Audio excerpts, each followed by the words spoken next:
This is a nothing. Yes, did they play perfect? No, they still win. Yes. What are you doing if the Celtics win the championship? If the Celtics win championship, I might break my sobriety. I might act up. We did it! You got him. All the way. Celtics versus Heat. Celtics in what? 4. Celtics versus Knicks. Celtics in 4. Got Celtics in 4?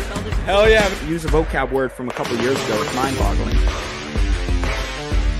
That's it, DRG. Let's go. What do you think for tonight? You think I'm worried about the Warriors? I ain't worried about the Let's go, baby. 18, baby. Load up the boat. Why would you say that? Because I'm not. No, recently he's putting up games like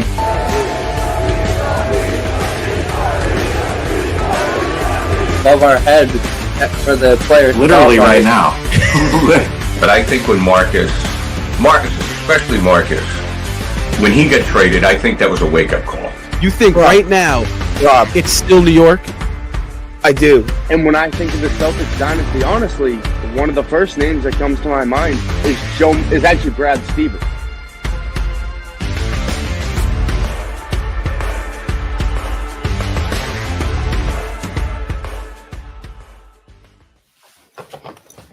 What is up, everybody, and welcome to Celtics Talk Weekly Postgame Live. I am your host, Seamus Zarlingo. Alongside of me tonight, Nick Franco over here. Oh, look, I got the pointing right tonight. I got the pointing. I know which direction I'm going. And beside me over here, Ian Anangelo joining us back here on Postgame tonight. Welcome back, Ian. Of course, interesting occasion to come back on the Postgame show because, of course, as we see at the bottom of the screen, the Boston Celtics. You know, I don't know why I'm so animated and seem so happy right now because the Boston Celtics, they lose 119 to 115 in overtime against the Atlanta Hawks at home at the Garden. Just another inexcusable loss for the Boston Celtics, faltering down the stretch late in the fourth quarter. And then, of course, in overtime at the end, it felt like the Celtics, they had this win in hand and multiple times tonight, yet they come out and completely fumble the bag. But guys, you know the routine we have here. Initial thoughts. We'll start with you, Franco. Failure to execute. I think they did a terrible job in the overtime, drawing up the plays that they needed to win. We saw a feisty effort, but as we were talking about, I think that was just a translation of frustration coming from the team.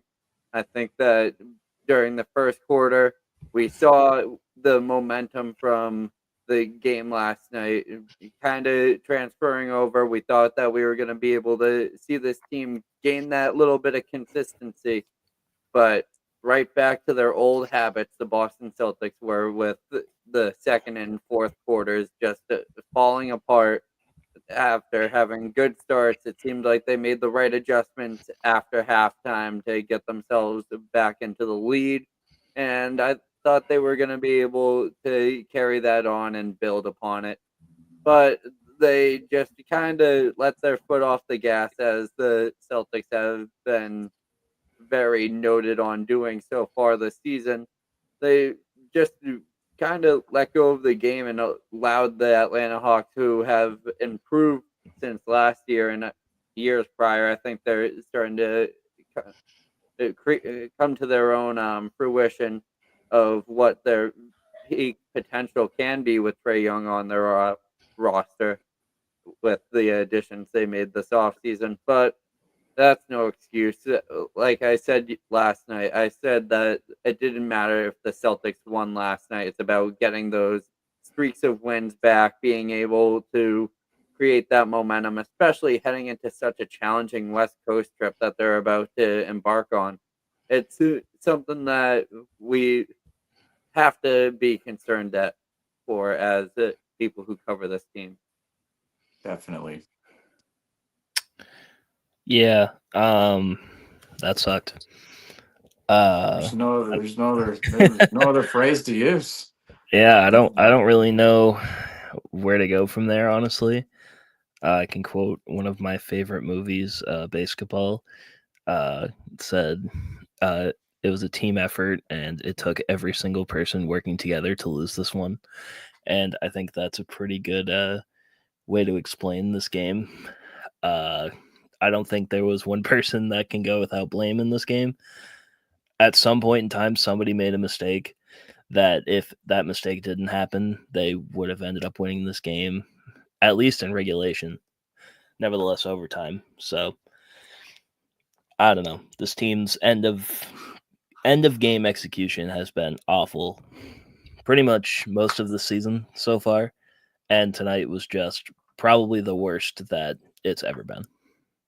Yeah, where do I even start on this game? The end of game execution, I completely agree. We've seen it as of late too. The New Orleans Pelicans game, but the Celtics were lucky to come out with a win in that game because of late game execution. You think about down the stretch, Tatum misses 2 free throws in that one, and then you have the 5-second violation on the baseline when, hello, we had a timeout. And of course, they didn't reward the Celtics with the timeout, but when Derek White was in trouble trying to pass the ball in, maybe time to call a timeout before the 5-second. Don't make it close for the referee. Oh, is he going to reward the timeout or the 5-second? Well, of course, the 5-second violation is rewarded instead, and CJ McCollum just misses, rattles in and out a layup at the end of that game, and the Boston Celtics come out and scrape out a victory in a stretch where they could have easily lost 3 in a row.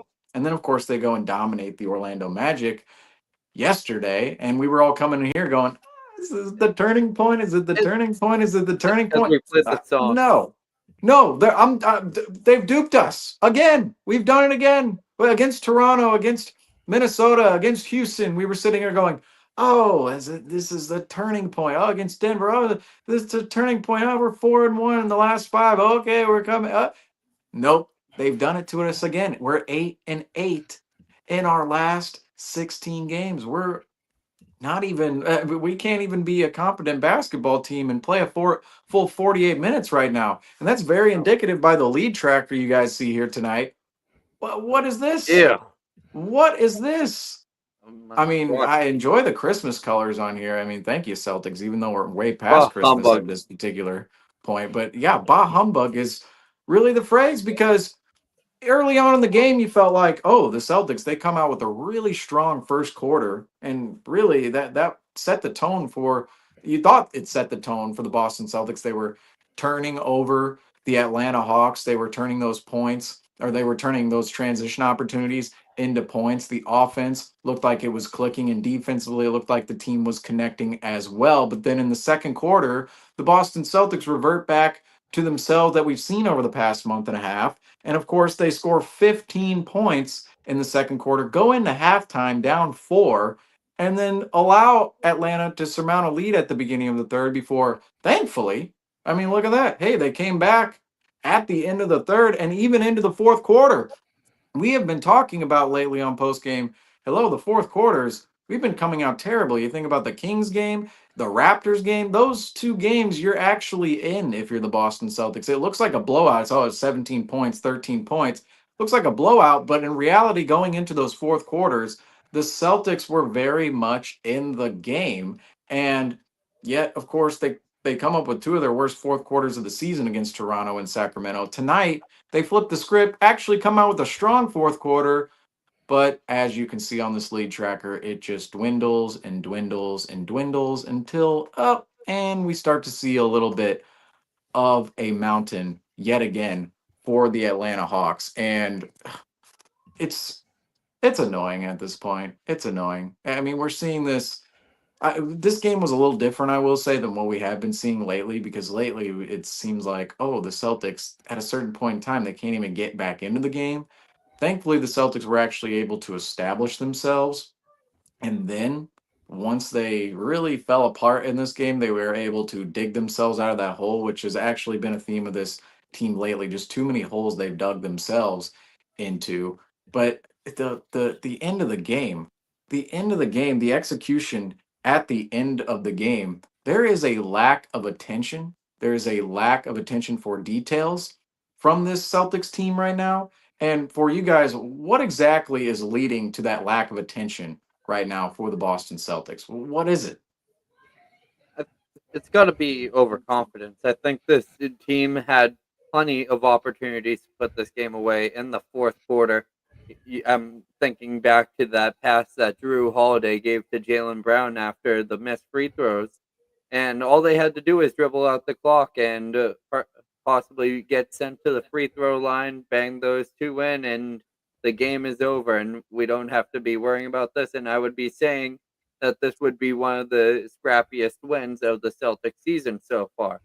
However, we're on the completely opposite side of the totem pole with that, and there were just so many miscues and errors that just really just go down to fundamentals. I think that this team had a lot missing. If the team had either Kristaps or Al Horford available tonight, we would be looking at a completely different story. I think there were a lot of opportunities where the Celtics were missing those guys with being able to run a 5-out offense, being able to get those extra shooters out on the court. But rolling with Cornette, who we saw a great performance from, filling into the starting position tonight for Al or Kristaps, who would usually be there.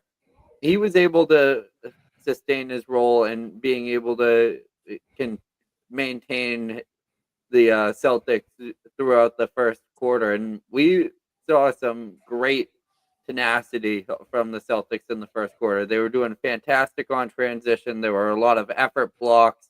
They were able to stop a lot of plays that Atlanta was going for. Great on the defensive end, and it was starting to translate on the offensive side of things. But it seems like if once that one shot goes up that doesn't go in, or once someone loses that cold hand, it affects the entire team.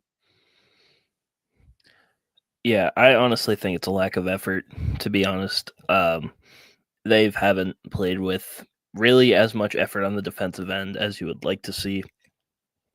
It's been like that pretty much ever since December, honestly. When they had that rough stretch in December, they finished like 8-6 at the end of the month. And I don't know. I don't really know what it is. I don't know if it's like what Franco said. They think they're better than they really are.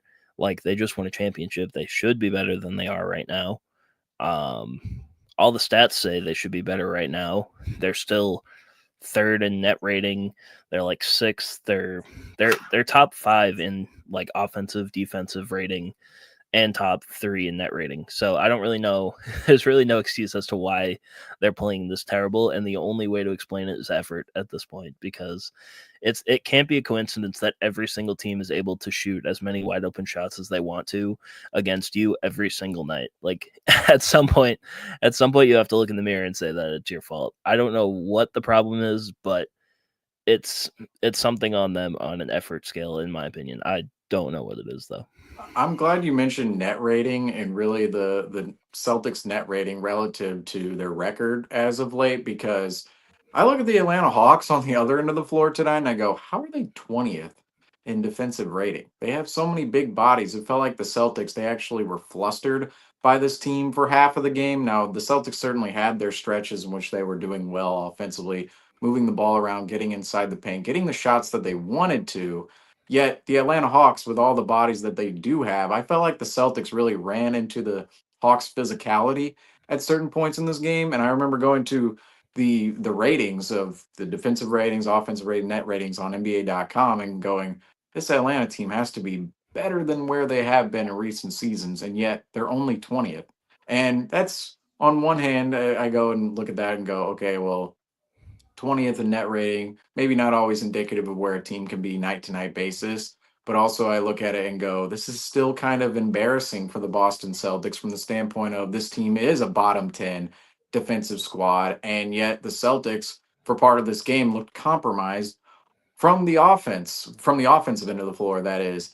And I would tend to agree the effort right now for the Boston Celtics is just not entirely there. The attention to detail and execution is not there at all down the stretch and in these games. And I can't really put my finger on it at all on why that is, because we're seeing the frustration come out of this team right now. We saw the other night the comments of no spirit, no personality from the squad come out of Kristaps Porzingis' mouth, and then tonight Tatum wrestling that ball down the stretch. Now you do like to see the tenacity, the grit out of Jason Tatum, but at the same time, Hey, Joe Mazzulla too. He's been quite animated on the sidelines as of late. You like to see some of this come out of the Boston Celtics because okay, they understand they're frustrated or they're frustrated, but at the same time, do you guys believe some of that frustration is actually getting in the way of them being able to change what they want to change? Because it looks like, yes, they're frustrated out there, whether it's on the court or in the locker room after the game, in post game, but why aren't they doing anything about it? This was Justin's question the other night. Why are they not doing anything when it comes to what they're seemingly frustrated about, from your guys' perspective, of course? I would have to say complacency. I think that they are one of those people who are trying to say if it isn't broke, don't fix it. And obviously, there's problems, and it doesn't seem like they're able to really find it on the X and O's side of things. As we've said, that Joe Mazzulla is a leader of men. I believe that he is a great mentor for this team, but we need to start seeing it start to translate over into game plans and schematics of what they're going to do, what they're going to do with rotations. There were definitely some things that they could have done tonight on the rotations, keeping players in during the fourth quarter when they were drawing up the final shot. There is absolutely no reason that Peyton Pritchard shouldn't have been out on the court for that final shot. He had the hot hand. Bring out the vocab, mind-boggling. Yeah, Mind-boggling. Got to throw it out this year. I Well, don't know how many times do we have to throw it out this year before it it's goes away again. Oof. We'll have merch. We'll have merch for him that says CTW yes. mind-boggling. But I think Logo at that the top. Peyton Pritchard should have been in during that fourth quarter, especially with the time running out. We know how capable he is of performing in clutch moments, and he was also doing so and when the Celtics were starting to regain that lead in the fourth quarter after stumbling a little bit and keeping the hopes alive for this team. There was a lot of times that I thought this team really could have ran away with things, but all it took was one missed rebound or a foul call not to go their way. They were getting beat up by the Atlanta Hawks, and I think that had a big play into it. I think they were knocked on their ass a little bit by the Atlanta Hawks tonight. I think they were playing down to their competition. I think they look at a team with a 20th net rating. I know they probably don't look at stats as much as we think they do, but I think they almost scoff at the challenge of a team that's not going to be, who's potentially going to be a play-in team, and if probably going to possibly a matchup in round one of the playoffs, because I don't know how much further they're going to make it other than that. But I just want to see them be able to look at every single matchup as a necessary win, and just being able to drop those plays and having those effort plays. There were a lot of times where there was someone in that shouldn't have been. I mean, Namias Cato, after Luke Cornett's great performance today, I think Cornett deserved some minutes over Cato during some rotational minutes, especially during the fourth and overtime. Yeah, I honestly I don't know what it is at this point. It feels like they're just struggling. I don't know. Maybe they're just overthinking it at this point. Maybe it's just they see that they're struggling. They know something has to change, and they think they're changing something, but at the same time, they're really just doing the same thing over and over again, and it's not working. No, go ahead. I don't know. I don't know. Honestly, it's feels like they've kind of gone away from what used to work. Like after November, they stopped playing the way that they normally play basketball, and whatever this new brand of basketball they're trying, it's not working out very well. So, and that kind of brings me along to the point of, does this Celtics team, when it comes to offensive and defensive philosophy, are they actually dynamic? Are they actually a team behind Joe Mazzulla? We saw the last two seasons. There was a lot of smooth sailing last year. There just was throughout the regular season and even into the playoffs. And the Celtics had to be really on their P's and Q's in order to do that. So you do want to give them credit for having a top 10 record in NBA history last year, dominating the entire league. Yet coming into this year, part of the conversation has been, oh, the league, they're getting a little bit better out there. You see the Thunder, you see the Cavs, you see other teams, of course, who could even challenge the Boston Celtics in the first round. Franco, you mentioned this could be a first round matchup for the Celtics. A horrible first round matchup at this point in time for the Boston Celtics. We've seen these close games. We're not getting blown out by the Hawks, but we lost the season series to the Atlanta Hawks. And the Atlanta Hawks seems like they have the Celtics number in a sense. They have the physicality to go up against the Celtics. And do they have the scores? We'll see later on in time, but they have a lot of lengthy wings. They have Trae Young who can really get downhill, get inside the paint, really create those open shots Jalen for Johnson. themselves. And Reese Sachet was not even in the lineup tonight. We didn't even see the number 1 overall draft pick for the Atlanta Hawks tonight. And ultimately, I just wonder if the Celtics at this point in time are other teams, are they kind of figuring out the Celtics philosophy or lack thereof? And are the Celtics actually dynamic enough in order to change that philosophy to actually go somewhere else with what they've been doing to go and win ball games? Because I do look at both ends of the floor and, well, take out the defensive end. Offensively, sometimes to me, it just looks like our offensive philosophy just, there's a lack of offensive philosophy. We want to take advantage of mismatches out there, of course. We want to get Tatum down that low post and get him in a mismatch situation like we saw against the Orlando Magic. Kristaps the same. He didn't play tonight, of course. No Kristaps or Horford. We used them both last night. And, there was talk, Kristaps, well, he might play tonight. No, it wasn't Justin was happening. It giving me definitely crap wasn't about happening. that. but see, it's like you kind of had you said you weren't questioning it, but at the same time, it's like, that's why they never play back to backs. I mean, you got to choose one or the other. But beside the point here, in terms of offensive philosophy, do you guys believe that the Boston Celtics are just a little bit static and that the league has figured them out just a tad up to this point? Yeah, they definitely have to be a little bit more dynamic in their looks. I think the Celtics offense has become extremely predictable. You're not seeing as much ball movement as we used to. I mean, one of the reasons that last night was so successful was the Celtics were able to have the ball move, and you saw that almost every single player on the court had at least one assist on the team, and I think they were really doing a good job of spreading the love and being able to get everyone involved. And I always refer to Joe Mazzulla saying killer whale offense, and I think that has kind of strayed away a little bit this season. You're starting to see people playing a little bit more independent basketball on the offensive end. I think that the looks haven't became as crisp, and you're not really seeing. There's a lot of times I'll see Tatum receive the double, and he's not really kicking it out. It seems like he's going for his own shot. And when was it? I think it was. I'm gonna keep on talking about this final shot of the game because there was so much wrong with it that it kind of threw me off. Jrue Holiday, they closed off the rest of the court except for Jrue Holiday in the corner, who, as Justin and Rob have always said, that Jrue Holiday was a 60% shooter from the three-pointer from the corner last season, and I think that's something the Celtics could have taken full advantage of. You obviously know that Tatum's going to take the lead role in scoring, facilitating.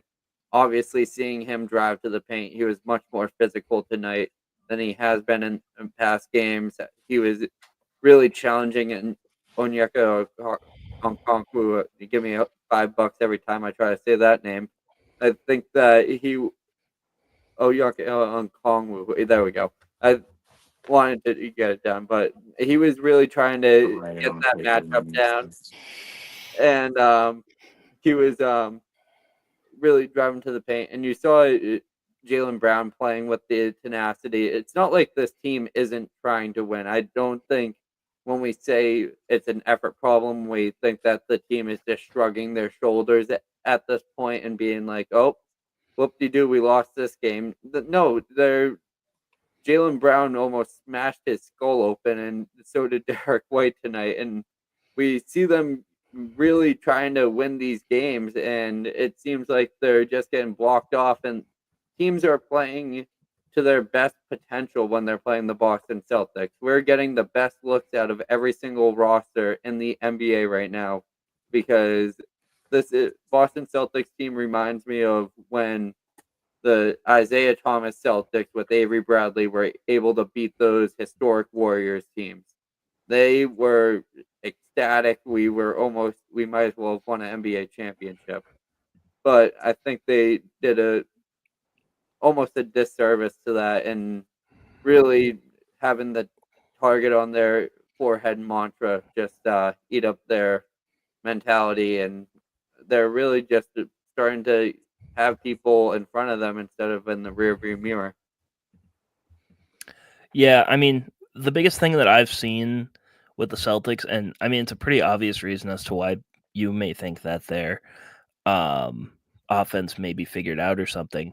I think it's because it's honestly the fact that they're not shooting the three ball as good as they were last year, and that's pretty much it, honestly. I mean, last year they shot 38% as a team overall. That was second in the NBA. And damn near every single player was over at least 35% from three last season. This season, outside of Peyton Pritchard, every single player on the roster, their three-point shooting has declined from last season. There have been steep drops in guys like Drew Holiday, like Jaylen Brown, like Al Horford, like Sam Hauser. Like, a lot of those guys are missing a lot of threes. And at the volume at which we take those threes, I'm not saying the three ball is the biggest problem with the Celtics offense. That's how they won a championship last year. It's just at the volume that they're taking, the fact that they aren't shooting at the same clip that they were last year is the biggest problem. That I think that's it. They're just missing the shots. And it's kind of crazy to put it in like a simple term that way, but they just are missing shots. They're shooting like 36% as a team. That is middle of the road in the NBA. That is how teams are going to stay in games with the Celtics, because they aren't hitting as many threes at the volume that they were last year. Now, Ian, do you believe that they're just missing shots, or simply their offensive philosophy behind getting those shots has completely changed? Because we've talked a lot about shot quality this year, and it just seems like the shot quality this year has been more shot chucking rather than actually passing it around the perimeter, getting down low, and really getting those high quality looks. Now, do you believe it's more of the quality behind the looks, or the fact that we're actually just missing a lot more threes than we did last year? I think it's both, honestly. You're going to miss more threes if you're just shot chucking. If you're just shot chucking threes the first time you get it, you have a tendency to miss more of those threes than normal. I think the perfect encapsulation of this entire thing. Think about opening night.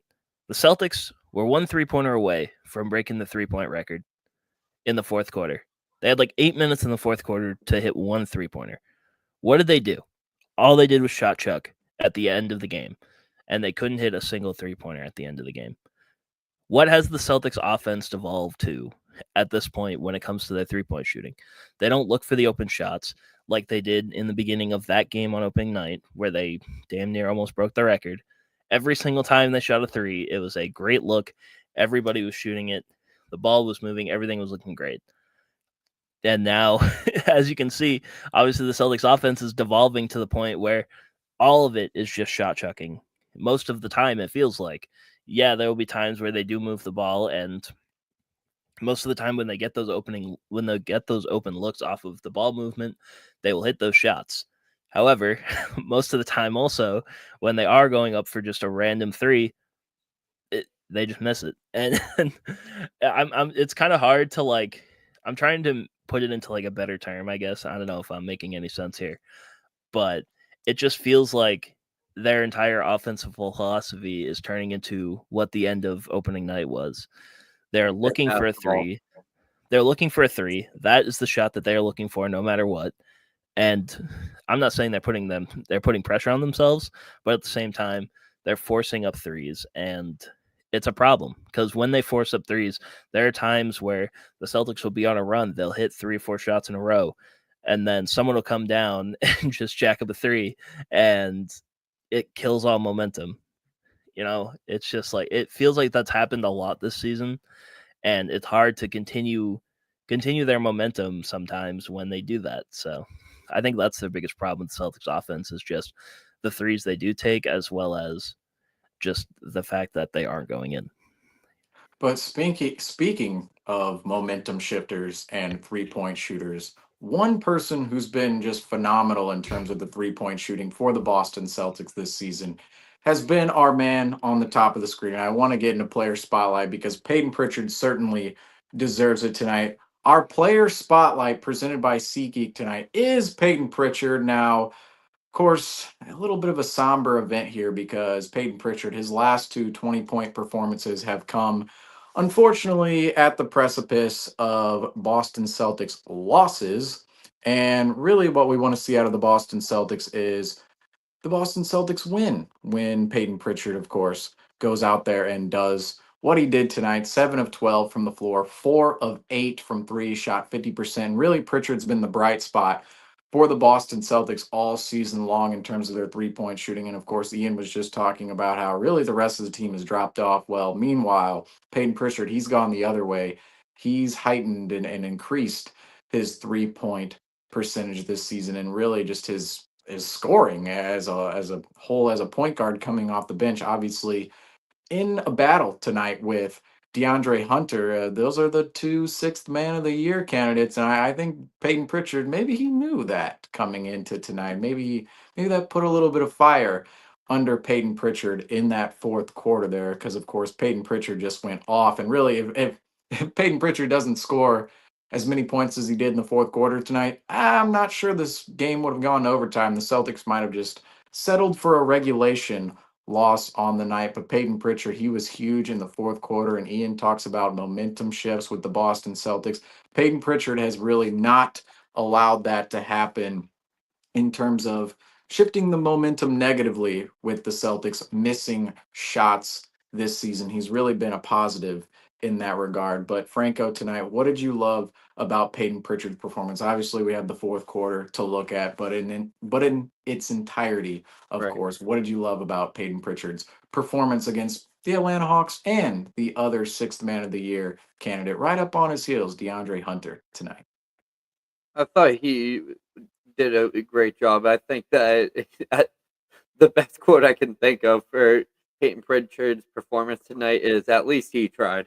I think that really explains how it feels when he puts on a lights out performance and is helping carry this team. When I don't think there's really any reason why Peyton Pritchard needs to be a top um, a top guy to perform for your team. He can't be the one giving the effort to your team. He can't be the one that your team relies on to be proficient in scoring. I think that he's done, like I've said, he's been the spark plug for this offense during the first quarter. You saw it when he came into the game. He was making a couple shots. He was getting the ball started on transition. There was a couple of great steals. He matched up very well against Trae Young and the opportunities that he did have. And usually Trae Young would take advantage of a switch when there would be a screen set on Peyton Pritchard and let's say a Nehemiah Skater would switch on to him. It was almost a game over from there when those switches happened. But he was absolutely being a dog down low, getting rebounds. He was getting second chance looks for this team. There was a time, I think, during the third quarter when the collapse was happening that the Celtics were able to get 3 or 4 offensive rebounds in a row, and I was just waiting for one of them to fall. But it was just like we said, that the Celtics are putting way too much pressure on themselves to score threes, like an AAU coach would say around the world would say, is taking a 3 is a lot safer than taking a 2. I think that you'll have a higher percentage of makes when you're trying to get that confidence back, take a step in, being able to find somewhere that you know you're confident in, somewhere that you've taken around 5,000 shots in. And the 3-pointer is just sometimes unreliable. But for Peyton Pritchard, it was tonight. He was able to set himself up. He was creating his own looks, the ISO looks, and it's great to see. And it's something that will definitely will be a benefactor too when it comes down to playoff time. But you need to have performances out of your 5-star players before you're looking at Peyton Pritchard being the best player on the floor for an entire game. Well, this is what ultimately makes this Celtics team again. I mean, there's a million points on what makes this Celtics team so uncharacteristic in terms of what they played like last year versus how they're playing like this year. And Peyton Pritchard putting up these performances and the Celtics coming out with losses is certainly one of them because Peyton Pritchard, 20 points on the night, 7 of 12 from the floor, 4 of 8, completely dominates the fourth quarter, has the Garden rocking. We go to overtime. We lose. The Celtics lose. The Celtics go to overtime and lose to the Atlanta Hawks, who are teetering around that 500 mark for real for the whole season, not just in this last 16 games like the Boston Celtics, but for the whole season. And could be a first round matchup for the Boston Celtics, of course, at this point in time, the way the standings are shaping up. But the Celtics last year, if you were to get a 20-point performance out of Peyton Pritchard like this, where he just shifts the momentum, he is the energy shifter tonight. We use that term a lot with Jaylen Brown, but Peyton Pritchard, he's been that energy shifter as well for the Boston Celtics. He does it for them in the fourth quarter tonight. Celtics come out hot in that fourth quarter. Pritchard really keeps them going, and the Celtics still lose. They still lose. We would not have seen this at all last season. If this would have happened with Peyton Pritchard, 20-point performance, gets the Garden rocking, we would have seen a blowout Celtics win. We would have seen the Celtics blow out the other opponent. And now we've seen twice in 1 week, Peyton Pritchard come out. 20-point performance against Toronto, 20-point performance against Atlanta. And what do we see? 2 losses. 2 losses. 2 losses. And I hate to harp on really the Celtics during Peyton Pritchard's segment, but that's really what this post game is about tonight is the Celtics losing in player spotlight. You just hate to see players play well and the team lose, but that's ultimately what's going to happen in the game of basketball. But Peyton Pritchard tonight was definitely on another level. He was just on a heater in that fourth quarter, and it just made no sense as to why he played 11:27 of the fourth quarter, yet down the stretch, I mean, particularly in the fourth quarter and overtime. In overtime, let's see, Peyton Pritchard played, he played all 5 minutes in overtime, only took 1 shot. I don't know why that was the case. And really, the fourth quarter, why wasn't he on the court in the waning moments? Now in the fourth quarter, giving out his fourth quarter stats, 5 of 6 from the floor, 3 of 4 from 3, 13 points in the fourth quarter for Peyton Pritchard, 3 rebounds. So really most of those stats you see at the top of the screen here coming in the fourth quarter, nearly half of them. And Peyton Pritchard, he's been, what was that? Pritching hour, like our buddy Drew Carter has been saying. Well, what's crazy is he's actually been, you talked about Isaiah Thomas earlier this year, how he's kind of putting on that type of Isaiah Thomas put on an MVP type of season, but now Peyton Pritchard, he's kind of doing that off the bench in a sense for, say, 6th man of the year, more of that style. So not the same level as Isaiah Thomas, but still kind of that storybook kind of storybook story, right? That story behind Peyton Pritchard is almost the same where king of the fourth quarter. I always like to. I don't like to give a lot of players that title because what we saw out of Isaiah Thomas in 16-17, that was a true king of the fourth quarter.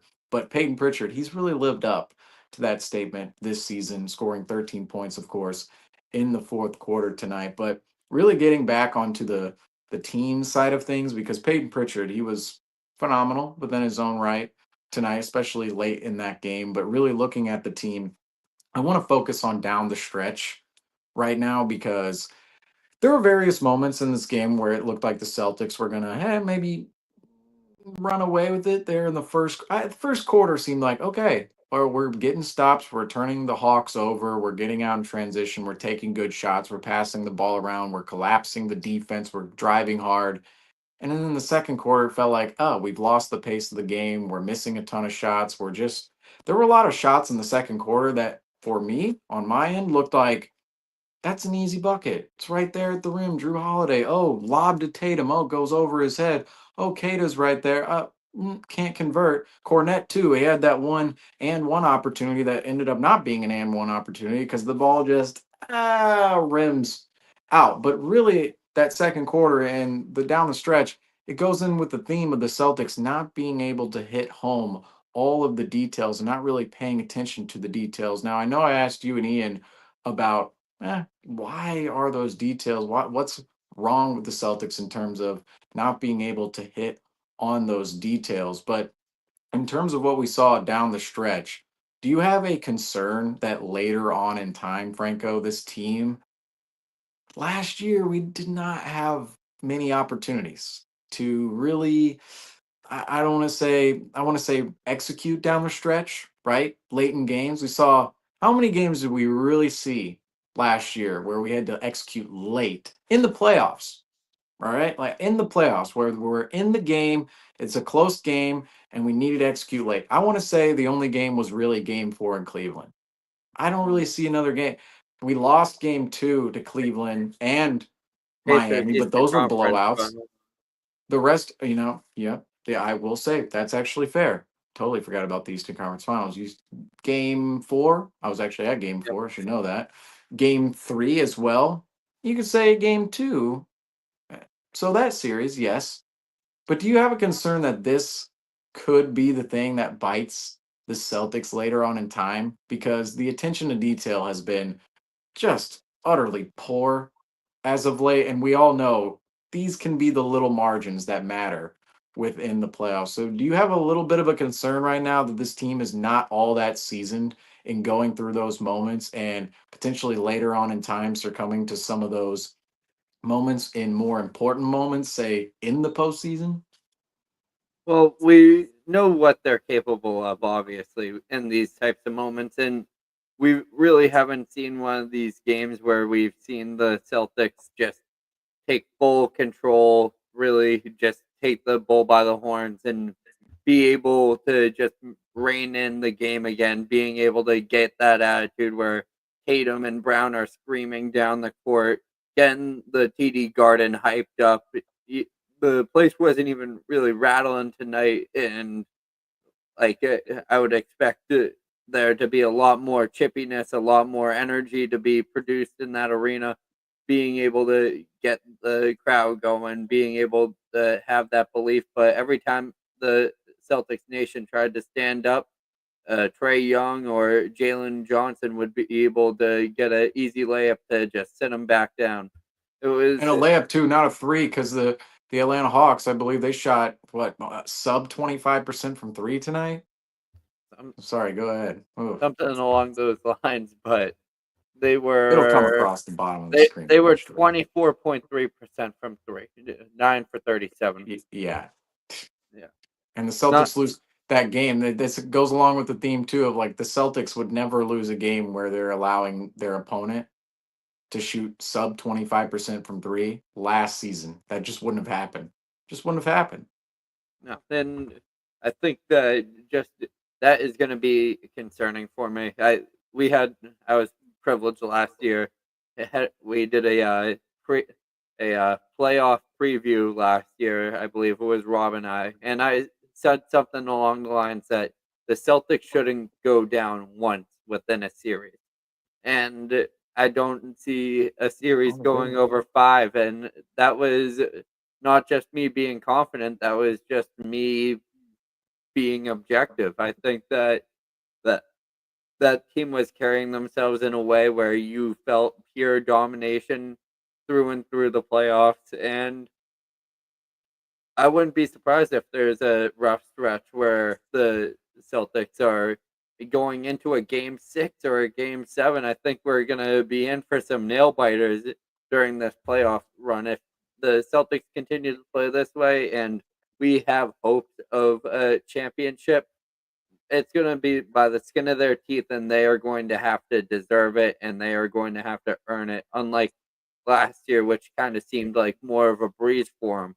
And obviously, we should be expecting that as the NBA picks up, and it only gets harder as you compete year in and year out, and winning the first one's the easy part, winning the second one's the challenge.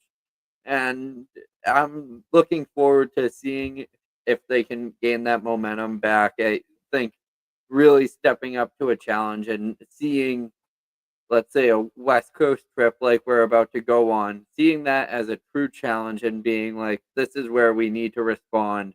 This is where we need to put the foot down. This is where this needs to we need to put an end to this inconsistency. And how many times are we going to say that the Celtics need to put an end to their inconsistency? What's the At definition least a of month. Yeah, At what's the least a month definition of now. insanity again? But I Like, was just thinking about the same quote. I was just thinking about the same thing because I'm sitting here going, how long is it going to take for us to actually get off this conversation of consistency with this Boston Celtics team? How long? Because we've literally been talking about this since December, since that Bulls little 2-game series, and then of course the Magic. We lose to the Magic, we lose to the Sixers, and then that's really when the conversation was ramped up. And that was Christmas. That was what, December 19th? It's January 18th. So congrats, folks, on the 1 month anniversary of the Boston Celtics being completely inconsistent within how they play, because we're here. We're here. We are the definition of insanity right now. What is the exact phrase? It's doing the same thing over again and expecting a different result. That's what we're doing on Postgame, always questioning this team's consistency and never getting a different result. do we have a building block this week, Seamus? Do we have a stepping stone? Do we have a building block? Ah! Dude, it is like it feels like right now this team will put a building block in front of them, right, to build the house, right? And they've actually put quite a few this season, really, with their record 19-4. And that's what's holding them up right now. They're 29-13. They're 4 games off of where they were last year, which is a little crazy to still say because it's not that wide of a margin. But now you're kind of really getting, because we keep saying that, oh, we're only 2 games off, oh, we're 3 games, now we're 4. It's like you see the dwindling in the standings from even last year, but even us behind the Cavs, we keep saying, we're only up. No, it's just continuously going down. But in terms of building blocks, feels like every time this team puts a building block in front of them to build the house, they just kick it away. They take a hammer to it and just smash it. The building blocks, it's like, can we forget the house? Can we just build some stairs right now? Can we build some stairs? Put a Like door that, up. we can't even build stairs because the other night against the Orlando, I shouldn't even say the other night, last night, we came on the post game and went, okay, this was a great win. And it's like we were like kind of just tiptoeing in, like, all right, it's a good win. It's a great win. All right. Like we're giving them praise, but it's like, okay, we have to do this over and over and over again to say that we are back. And of course, I said the conversation of us being back is a little flawed, but at the same time, we know what back means. It means back to consistency, right? For the Boston Celtics. And my goodness, we've done it again. Like this is maddening. This is insanity. We've done it again. We're looking at a loss to the Atlanta Hawks. We can't even beat. We're 500 team in the last 16 games. So what? We're game 42 right now. 41. Just It's about 41 last night. 42. 42 tonight. Yep. That is almost half of the season. Almost half. Hey, it's probably what, the high 30s, 40% of the season, right? Right. We're 500, 8-8, and guess what? We face a 500 team tonight who's now 22-19, or 23-19, whatever they are right now, the Atlanta Hawks. We can't beat them. We can't. It's tight down the stretch. We don't bring people are like, I don't want to hear the excuse of, no Porzingis. Oh, no Horford. Second night of a back-to-back. We've been at home. the last 2 weeks, essentially. And we flew to Toronto once, which was not that far away, put on a piss poor effort there. So I don't want to hear, oh, we're so tired after going to Toronto. It's like, hello, we didn't even give any effort there. Why would we be tired? I don't know. I don't know about anybody everybody who watched that game. I think we could all see, oh, the effort is certainly the problem with the Boston Celtics right now. So in terms of coming out tired in this occasion, no, no, that's not the part of the equation for the Boston Celtics on the second night of a back to back. After you're continuously putting up bad effort after bad effort performances in a row, and ultimately after last night's game, we were sitting, oh, building block, build. No, it's gone. We cannot win consistently, and we're defeated by a 500 team. A 500 team. I mean, I understand the Atlanta Hawks from certain perspectives. I think they're actually a much better team than their record suggests right now because really looking at them tonight, they were physical, they're long, they missed a lot of open threes. We actually got lucky. They missed a lot of open threes tonight. The Celtics did. And you look at them as a team and go, yeah, that's kind of a little bit of a dangerous team in the Atlanta Hawks that the Celtics could potentially face in the first round. And if they're playing like this, we don't even want to think of the worst case scenario with the Boston Celtics right now. But the Hawks, I understand people, oh, yeah, this is a good opponent. But this is an opponent last year for the Boston Celtics at home. And we really keep comparing last year to this year because ultimately last year, it's the same team. It's the same team. It's different in terms of our pursuit of the goal, right? But at the same time, it's the same exact team. And last year, in this stretch right here, Kings, Pelicans, Raptors, Magic, Hawks. Last year, it would not have been 2-3. 5-0. 5-0 easily. 5-0 going into the West Coast road trip, looking to add more wins. This year, 2-3, and we end this stretch off with a loss. This is a terrible loss. Okay, like people will look at, oh, overtime. To me, there were good moments in this game for the Celtics to take out and go, okay, that was good. But the whole problem with this stretch has been there have been good moments. The Celtics cannot follow up the good moments with more good moments. Tonight, this should have been a win. They were up 3 down the stretch and had control of the game. Make your free throws. Foul when you're supposed to be fouling, not when you're, it's a 2-point game and intentional foul on Trae Young.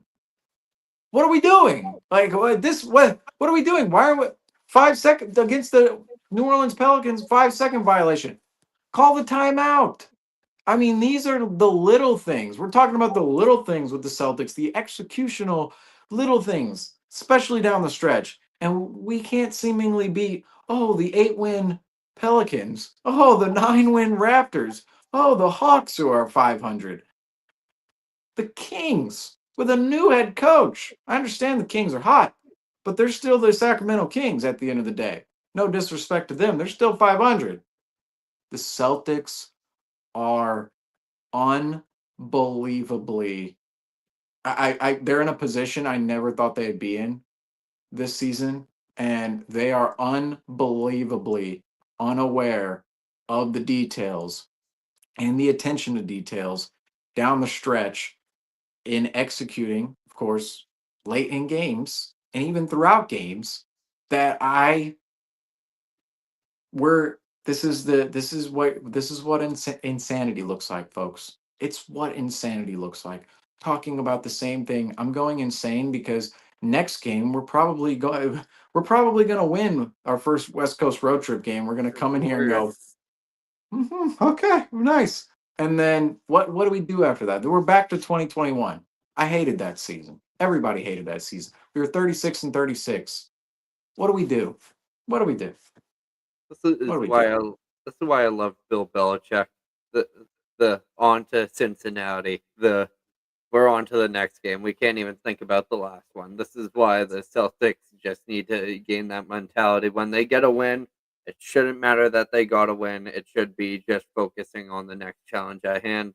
And I've noticed that the Celtics have really failed to capitalize on other teams' mistakes this year. That was something that the Celtics would pry at. They would find the hole in the other team's ship and they would keep on prodding at it. They would be able to take full advantage of the miscues. Let's say for tonight, the Atlanta Hawks missing their 3-point shots, being able to get those rebounds, hold them, being able to set something up, being able to play the game at their controlled rate. I think I started off last night's show with controlled consistency and confidence. Yes. That was how I explained last night's performance. And I think they were missing all 3 C's tonight. And it was by far. The consistency, forget it. I mean, wait, can we go to this lead tracker? What is this?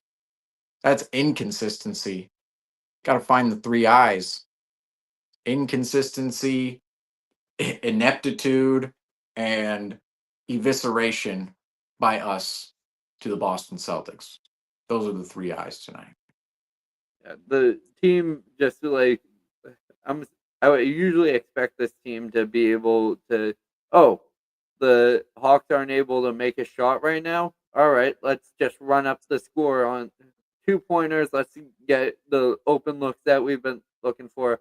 The pick and roll last night was outstanding and almost unguardable for the Orlando Magic at some point. And obviously, having Kristaps and Al out of the lineup tonight is a huge detriment in that. However, there shouldn't be any missteps when it comes down to that. And I would really like to see one of them. I understand they're dealing with injuries. I can't speak for him. Al Horford, 38 years old. Thank him for even being still in the league. But we need someone that can show up on a nightly basis and we can rely on, and we can't be taking nights off. I think that Kristaps, he was looking fairly healthy last night, and that was one of the things I highlighted in the player spotlight, was how mentally ready he looked to be back in the lineup. And we kind of saw here and there performances from him up to that point. He would give us a good game. He gave us a good game against the Houston Rockets. But it really looked like he was, okay, I'm Kristaps Porzingis and I am back to play, and I want to put in an all-star candidacy. And there's actually a Celtics commercial that's going around promoting the all-star voting right now. They have 4 people sitting at a round table, and they bring up Jrue Holiday, Derek White, Jaylen Brown, and Jason Tatum. Not even a single mention of Kristaps, and I feel like that would have been something. But guess what? You're not going to get into an all-star game when your ass is on the bench, not even dressed in clothing, ready to go. I mean, you've had enough time to rehab, and we talk about the rest of the NBA. Let's talk about Randy's love for Joel Embiid, let's call it, where he's just not available, not sitting out for games, and it's to a point where the team needs to gain that it's either we win a championship again or I die mentality, because it's getting to the point where it's starting to slip through the cracks, and everyone's starting to question, and they're probably questioning it themselves. How bad do we really want it? Yes, we got our first ring, and we want, and guess what? Kiss the ring. We're still the best team in the NBA, and that's not true in the slightest. You guys just are almost using it as a pretty toy right now, but the best teams in the league are trying to find ways to continue to get better. And I was really hoping to see them build upon last night's win with a win tonight. And even if they won tonight by the skin of their teeth, they were able to just close out the game. And we started off this game with a big old sigh. Thank God we got through that one. We can't say that for tonight. They really didn't even have that type of effort. And when it came down to the final minutes of this game, we knew it was over before overtime hit the final minute. It was very disturbing to see, and I think they're just. Disturbing is a great term to use. I That's how this entire stretch has been. Just disturbing. and it's just really like they got their ring and they're satisfied. Now they want to be chilled. They made it to the big leagues. You're at the top of the mountain. Now you want to enjoy the view. No, you need to be kicking people's asses down the hill that are trying to reach the top of your mountain, and you need to protect your flag at the top. I mean, there's so many times that this team really could have made a statement being able to beat a team. I mean, the Atlanta Hawks came into your into your arena tonight after you've been at home. You've been able to sleep in your own bed for a week. Don't give me that excuse. You probably got on a flight back to Toronto after, or back to Boston after the Toronto game, and you were able to make it in bed before time was up, and you could have gotten some normal hours. This team really just started to fall apart, and I think they're just really complacent. Hey, what are they gonna say now? We're NBA champions. Wanna know what they're gonna say? You're absolutely fumbling, and you're gonna be a one-hit wonder like the Denver Nuggets and the Milwaukee Bucks were 4 or 5 years ago. Uh, yeah, maybe more so Milwaukee than Denver, I will say. But speaking of West Coast teams, though, this next stretch for the Boston Celtics, this is where the Celtics are just gonna be completely exposed. Unfortunately, I'm not guaranteeing anything in terms of. I'm not guaranteeing anything in No more terms of. guarantees on Celtics Talk Weekly. Well, kudos to Justin for getting the Orlando You got Magic one. guarantee. I mean, what you could guarantee is a win every other game now. It's like, okay, we lose this one, we'll win the next one. Okay, we'll lose this one. Okay. That's how that's gone with the Boston Celtics over the past literally month and a half. 16 games now. 8-8. 8-8. I mean, the number just keeps growing. The insanity keeps growing. But really, when I say exposed, the Celtics on the horizon. You're at Golden State for a Monday game. Oh, this is the Martin Luther King Jr. game. Am I on that slate, right? If I'm not mistaken. Yep. I was gonna say a Monday game. We're playing at 5 o'clock Eastern time in Golden State. It was like a little weird start time there, Probably but gonna be national. oh no, yeah, that's what I'm saying. A nationally televised game, 2022 Finals rematch on TNT. It's the MLK Day. Well, it's part of the slate that that TNT presents every single year on MLK Day. So that's going to be a big game. The ratings are always high on that day. Everybody's at home. Everybody's off work, of course. National holiday. Then you go to the Clippers. That one's a late one. It's at 10 o'clock Eastern or 10:30 Eastern. I will say. Everybody get the coffee pots ready that night on post game. We'll be getting off here like 1-2 o'clock in the morning.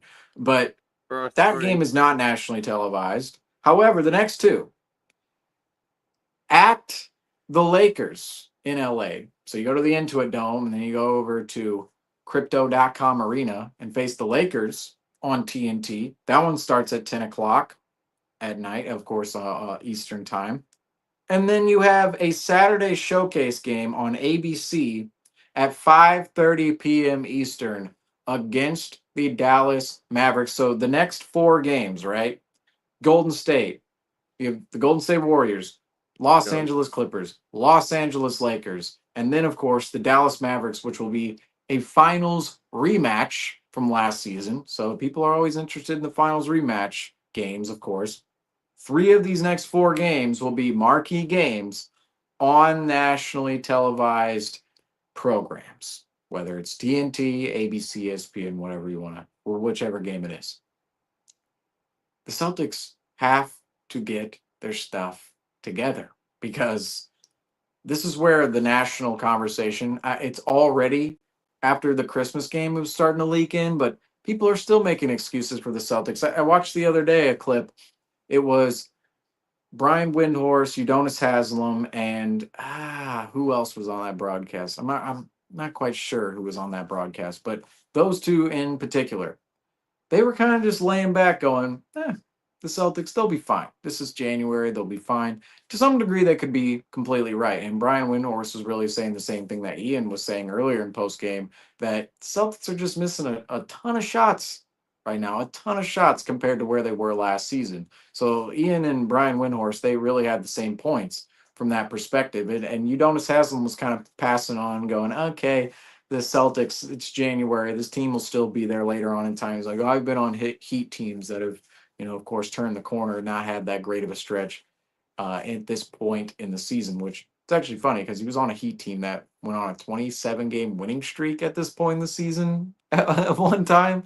So all-time great teams, sometimes other teams not so all-time great. But ultimately, those two, we're looking at this point in the season, kind of giving passes to the Celtics. But I believe right now where the Celtics are, 8-8, the last 16 games, mentioned it a million times. Going into these nationally televised games, if the Celtics perform how they've been performing as of late, they're going to be eviscerated by the national media, and you're going to start seeing the conversation uptick on, can the Celtics actually do it this year?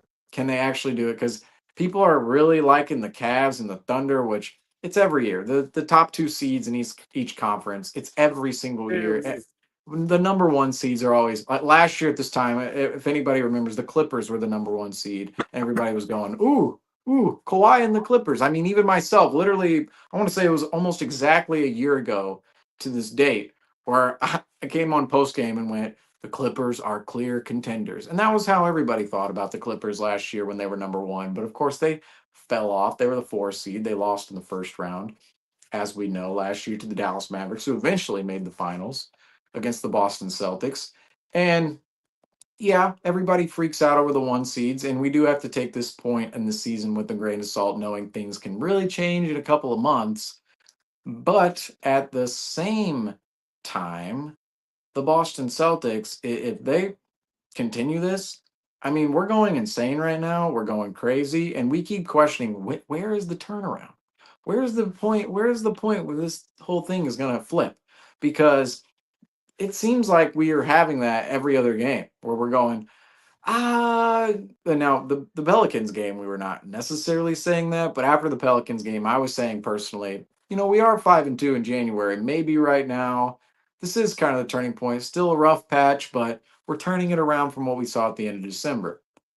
Well, since that point, we lost to the Raptors, and then we came home and throttled the Orlando Magic, and then we all came in here and went, okay, turning point. Right now, here we go, turning point.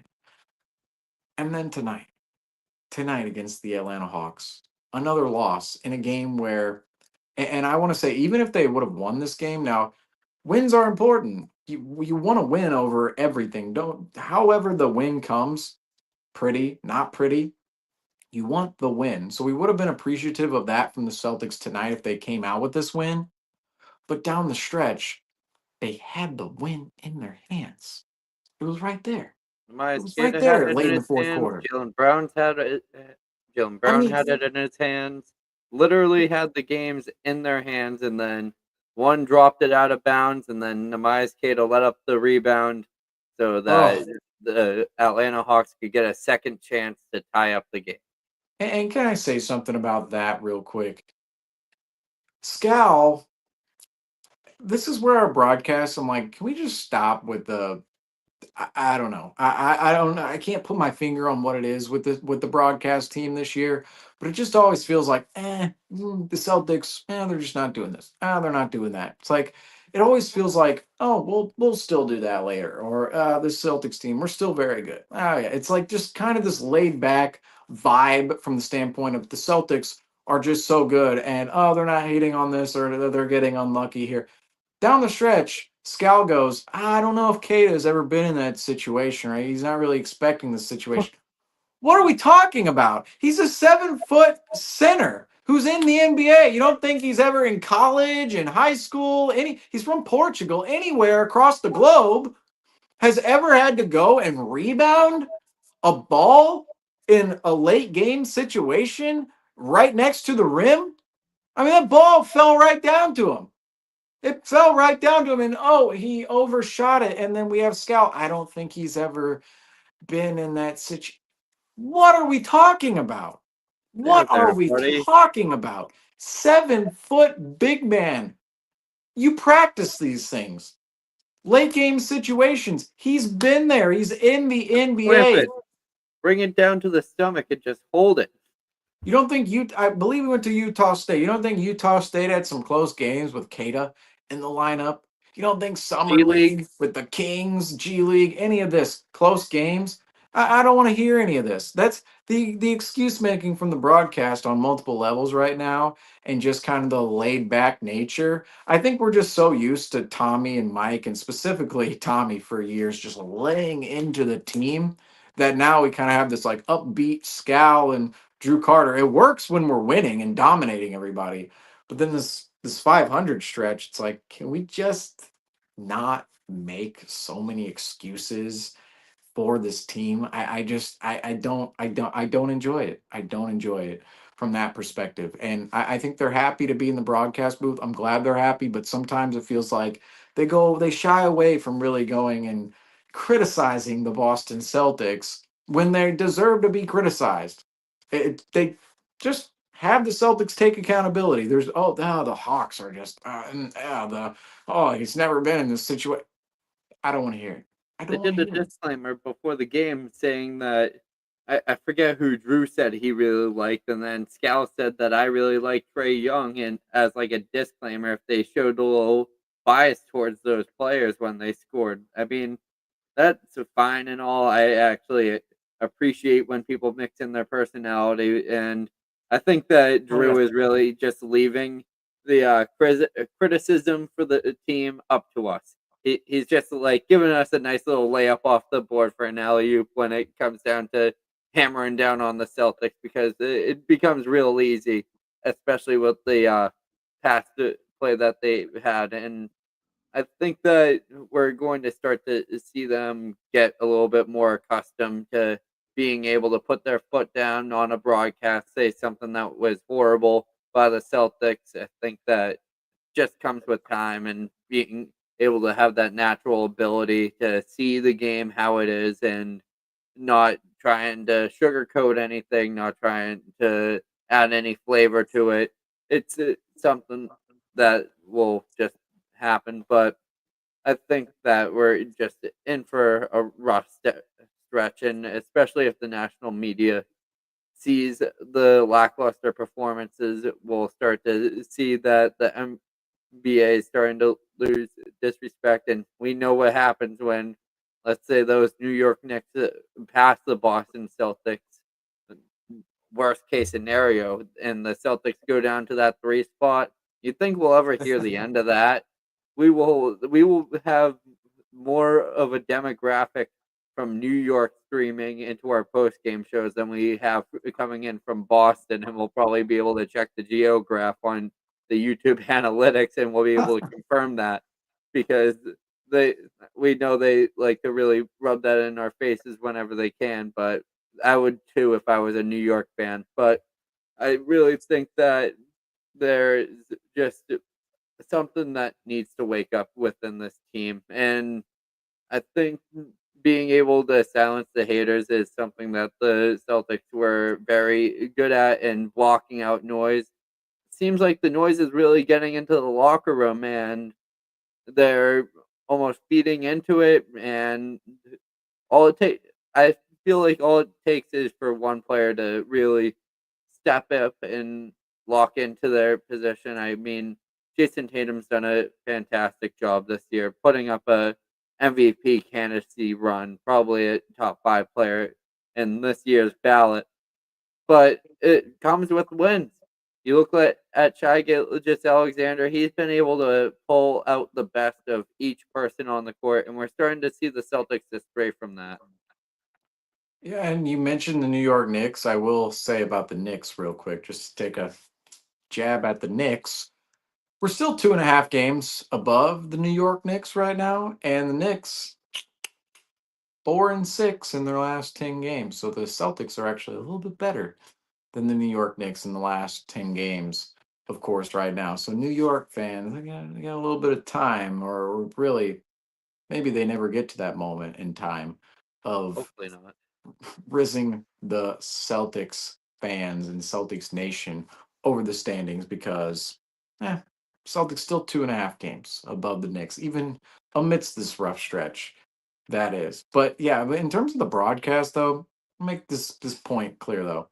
I understand they're trying to be more unbiased. They don't try to get too high, too low. But at the same time, it does feel like they're a little bit too optimistic at times about the team, especially during this last stretch. Because, and I understand why they would be optimistic too, because we've been optimistic in post games. The last, I'm not 100%. recently, but even before that, if you really think about the end of December, even during that stretch, we were still giving the Celtics the benefit of the doubt and saying, okay, we know where the Celtics can go, and we know how consistently the Celtics can play. And we were giving the team the benefit of the doubt from that standpoint. Yet now we're just getting into a territory where it's getting ridiculous. Where, I mean, seriously, tonight's loss, there were some good moments, but there were some really bad moments. 15 points in the second quarter. And it's all exacerbated by the loss, of course. We might be glossing over some of these things if it was a win, but down the stretch, when you just give up a win the way the Celtics did down the stretch, I mean, really before overtime and then in overtime, the execution on in overtime, it didn't feel like the Celtics could get a stop at all. We went back to that. It's like, okay, and all of a sudden the Celtics can't get a stop. Great. This is what we've been talking about on post game. Again, the definition of insanity. Oh, the Celtics, they put together a good offensive possession. Oh, they can't get a stop. Oh, they get a stop and we chuck up a 30 footer. And it's like, cannot get it to consistently go together right now.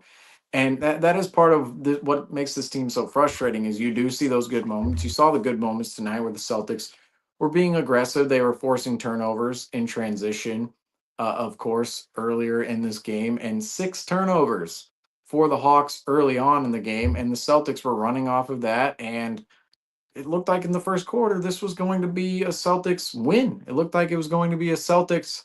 Oh, when they come out and they play well yet again, they're stacking another building block. And then 15 points in the second quarter. 15. Can we get rid of now? I understand some of these shots they just didn't go in near the rim. But it kind of goes along with the lack of attention to details, where it's like, okay, you have an easy lob to Tatum. Cornette, easy and one. Kata down there, an easy bucket. Oh, can't get it to go. Can't get it to go. Can't get it to go. It's like, hone in on the little things if you're the Boston Celtics. Hone in. Can we get rid of these quarters where we're scoring in the teens? Can we just get rid of them? I mean, seriously, there's way too many of the. We can't be putting up 30-point quarters and then all of a sudden reverting back to the teens. Oh, 15-point quarter. Oh, okay. Well, no, that's not how we're going to win consistently. And that's been part of the conversation as of late. But I do want to bring up conversation on another player tonight, just individually. We've been talking about the team for a long time now, but I want to go back into individual players. Sam Hauser. Sam Hauser, I don't think we've given him enough conversation on this post game. And when I say conversation, it's negative conversation because unfortunately there's nothing positive to say about Sam Hauser at this point in time. And we almost can wonder, why is he even out on the floor? Is it really the bench is that shallow that we need to play Sam Hauser 20 minutes in a game where he goes 0 of 7 from the floor, 0 of 5 from 3, and defensively it really doesn't look like his best self is from where he's been in the past. But Sam Hauser, I'm getting to a point where I'm thinking he is almost unplayable for the Boston Celtics, and Joe Mazzulla needs to find somebody else to take his minutes off the bench, whether that's Jordan Walsh, maybe you throw a couple at Springer, maybe you call up Shireman. It's getting that dire with Sam Hauser. But at this point in time, Franco, do you kind of believe that might be the case, that Sam Hauser is unplayable for the Boston Celtics, as painful as it is to say? You know who's knocking at the door? The NBA trade deadline. I think there's going to be some moves made, and I'm not sure how Brad Stevens can financially dance out of this. This is something that the team is going to be struggling with for a few years to come now, especially with the new CBA agreements. But I think that there is definitely some acquisitions that need to be made for this team to bolster their bench. I think the players that they have invested in, Sam Hauser, I feel like the Celtics are asking too much of him.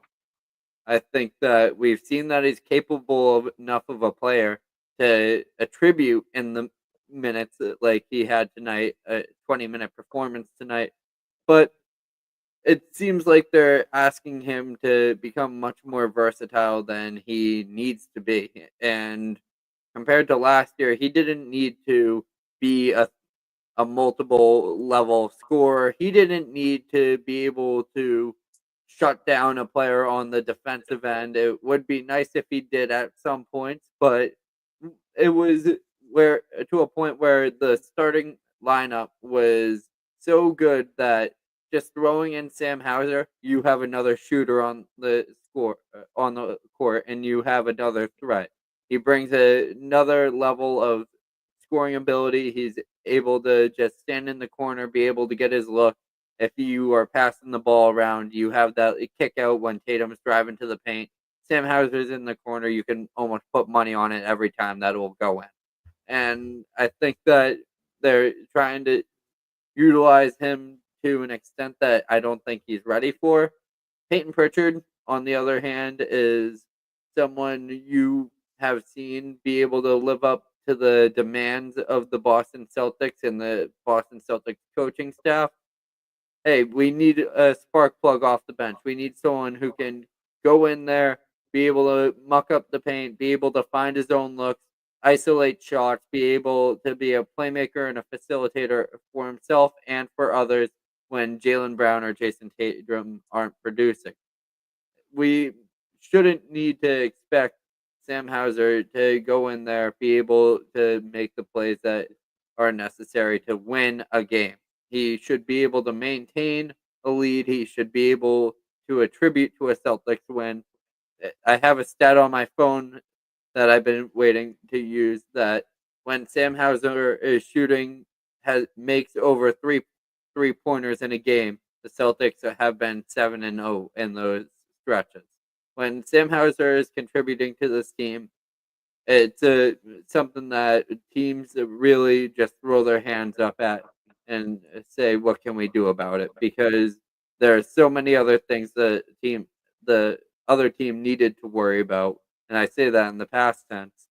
But there were so many other players and that the team needed to worry about, and now you don't have to worry about Derek White having a stellar performance. You don't need to worry about Drew Holiday getting his inside looks because the team has just strayed away from what they're good at and getting the best attributes out of their players. They're trying to become too versatile, and I think they're trying to be too dependent on their star players, Jaylen Brown and Jason Tatum. I think they're, like I said last night, I think it's a lot of narrative based performance things when it comes to Jaylen Brown and Jason Tatum's chip on the shoulder, and they don't feel like they're getting the respect they deserve.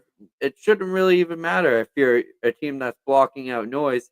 The only thing that should be mattering is who's winning on the scoreboard and who's winning on the standings, who's the next team coming up. It's really gone way too far ahead, and I think the Celtics are more invested into the whys and throwing their hands up like us on Celtics post game. I think they're throwing their hands up just as much as we are. Well, in terms of the conversation of Sam Hauser, I just question if he's not making his shots, what exactly is his value out on the floor? And we've had this conversation with other players in the past, and Sam Hauser is unfortunately the latest victim of this conversation because if he's going 0 of 5 from 3, 0 of 7 from the field, what's his best attribute out there? I mean, it's supposed to be shooting, but then you're looking at him defensively. not the best defender in the world. Yeah, we give him credit for being a better defender than he's been in past years, but he's still not the best defender out there in the world. And then offensively, if he's giving you zero, just running around out there on the floor missing shots, what value does he bring to the Boston Celtics right now? And this is where, if you're Joe Mazzulla, I can see the perspective of going, okay, well, we're going to ride him until he starts making shots again, because that stat you brought up, okay, if he's making his 3-pointers, the Celtics, they're winning and he's contributing to their winning. But at the same time, I do look at it and go, maybe it is time for a little bit of a shift in rotations, right? It's getting.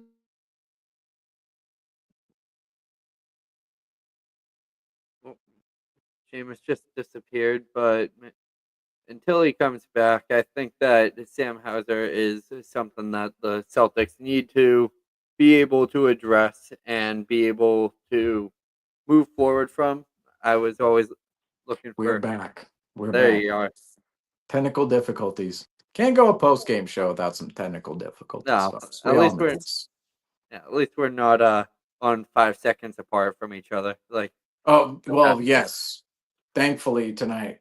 This has been the first normal on my end. This has been the first normal post game in 3 games. So, hey, I'm happy about that. Hey, Hey, we'll take we had technical issues again when we played the Kings. More technical issues when we played the Raptors that night. Those were less so. And then last post game, it was just like I was out in the abyss, out in the fields or something. Just all right, I'm corresponding out here from middle of nowhere.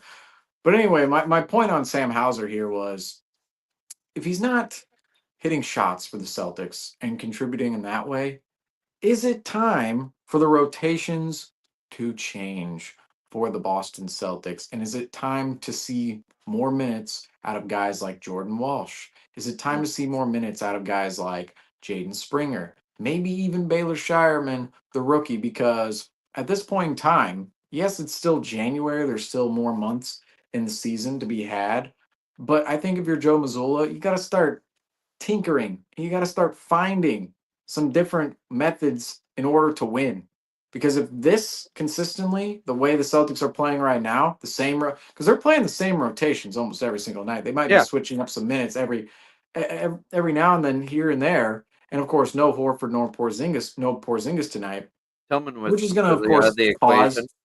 Cornette and Kada. That's going to trigger them more minutes, as we saw out on the floor tonight. Which, even from that standpoint, I go, "Oh, where's Tillman?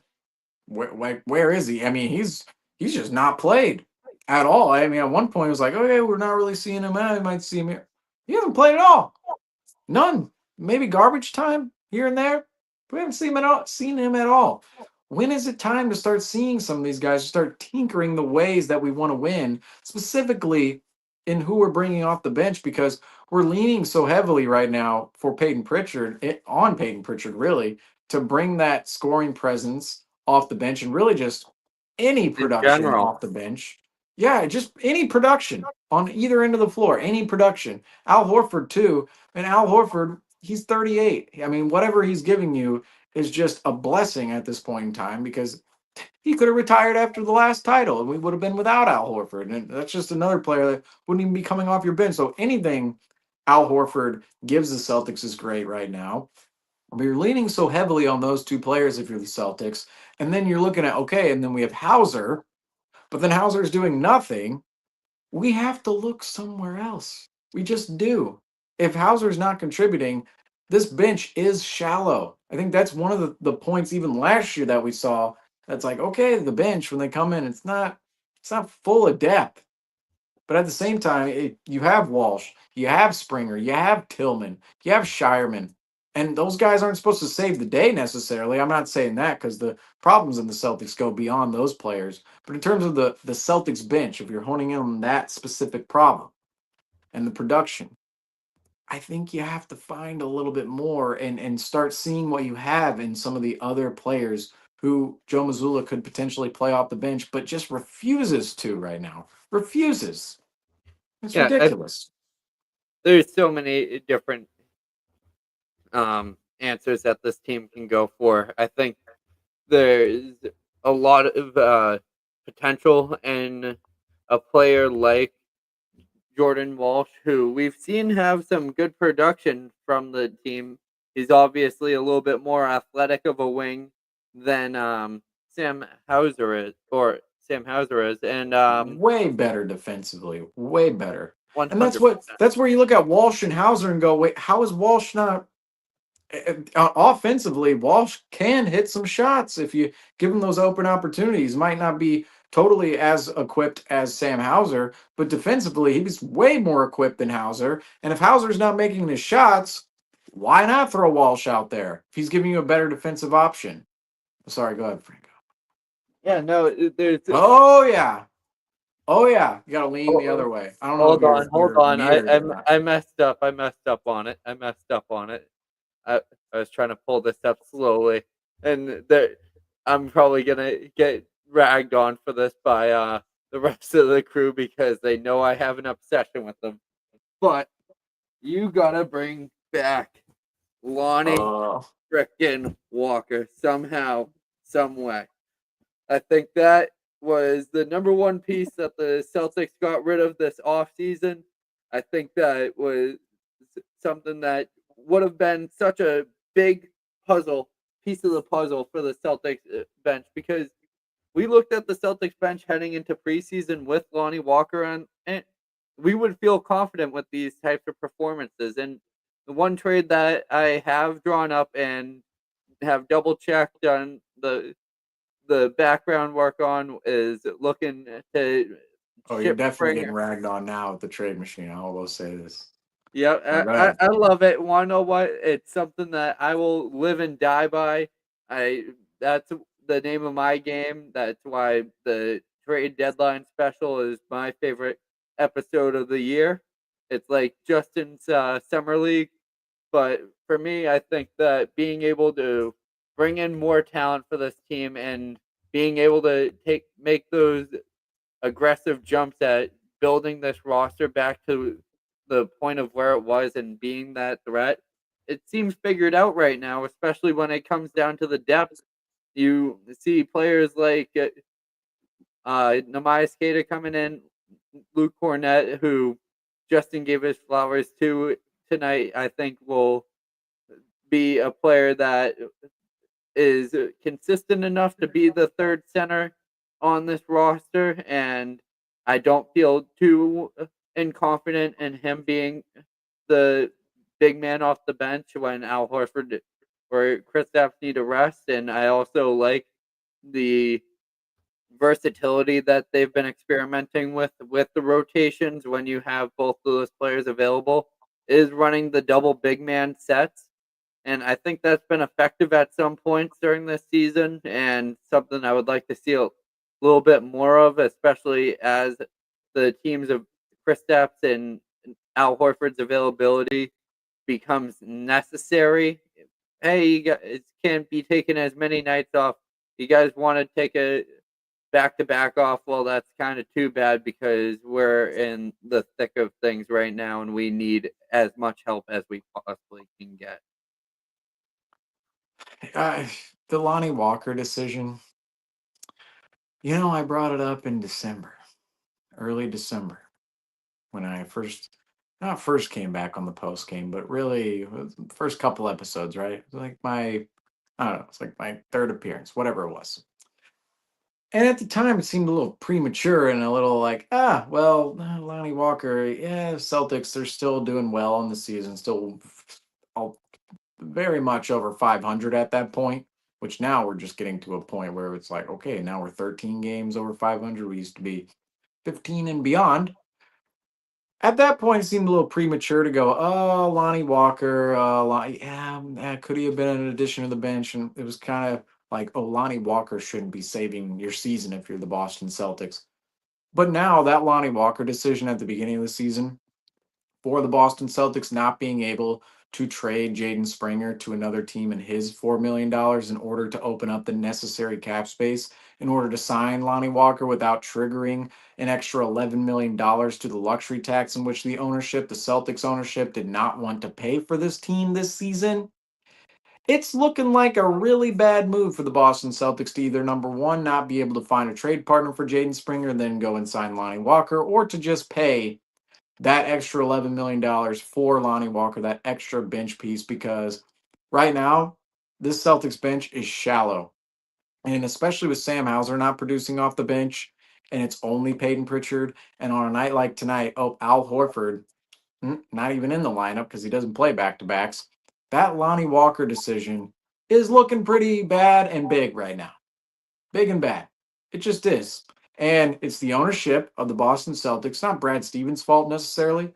Although I will say maybe not being able to find a trade partner for Springer sooner might be his fault. But in terms of not being able to spend the money that Brad maybe wanted to, that's on the Celtics ownership. The Celtics ownership cheaped out on this team right after winning a championship. And I look at it and go, this is where unfortunately money just runs the world. And that's just how it is. And it'll always be like that, of course, with any business and business decision that's made out in the world. But at the same time, ownership after we won the finals, after we just put up one of the most dominant seasons in NBA history, what's the news that came out right after that? Oh, and the ownership, the current ownership group of the Boston Celtics, the Wick Grosbeck and whoever else is within that group, they're looking to sell the Boston Celtics to another owner. So, they got their ring. They've beyond tripled their investment from buying the team over 20 years ago. And okay, it's time to sell. That to me was A good odd business. and a bit. I understand what the process that they wanted to go through and whatever they want to do with their own business. That's their thing. At the same time, I think it's kind of a bad look. It's like, okay, and they don't care because they're going to make a X billions of dollars off the team. The ownership doesn't care what I have to say or anybody else.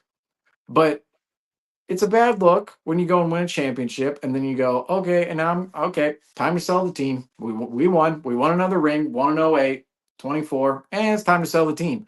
And then on top of that, the next year when you're still majority owner, if you're Whit Grosbeck and the group behind Whit Grosbeck and just the group who owns the Celtics, then you go and say, we don't want to pay extra money to add a crucial bench player to this Boston Celtics team going for back-to-back titles in a time period in which, hello, folks, championship windows only open for a certain period of time.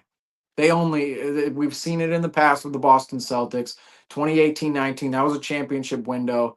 Boom, shut after one season. Just shut. KG, Paul Pierce, Ray Allen, Rajon Rondo. You started in 07.